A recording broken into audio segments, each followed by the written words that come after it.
Alan has something up his sleeve with these columns. Where'd you find these things? Can you believe I found these in a dumpster? Really? I think from a recent remodel job, but they're really in good shape. Well, I've seen a lot of people cut these off and use them for legs for a glass top table. That looks pretty good. What do you have in mind? I actually thought about the table, but you know, it's too predictable. So Yeah. I came up with, let's say it's an off-the-wall idea. Okay, do you need any help? You know what? Give me a couple hours. All right, now that Danny's out of the shop, let me tell you what I'm doing. I've got an idea to build a headboard. So we're going to do it with this column. Now, before I get started, let me tell you this. The likelihood of you finding a big fluted column in your local dumpster is next to impossible. But it's not about the material. It's about the imagination. What I'm about to do, you could do with a 6x6, maybe old railroad ties. Just have fun with it.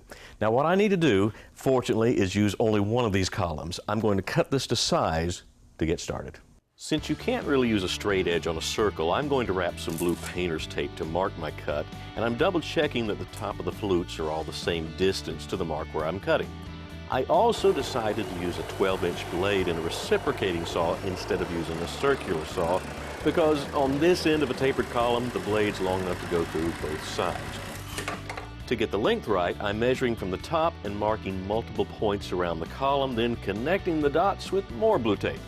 So, once more with the recip saw, and yes, I should have been supporting the end that I was cutting, because what I didn't count on was... Of course, I've always believed that I was born under a lucky star, because... That's perfect! It split the column to the exact measurements it needed to be. Okay, to finish this thing off, I'm using some leftover 1x6s to create a type of shadow box with a 5 cubbyhole pattern. And in keeping with a theme of something for nothing, some leftover 2x12s will form the feet and caps.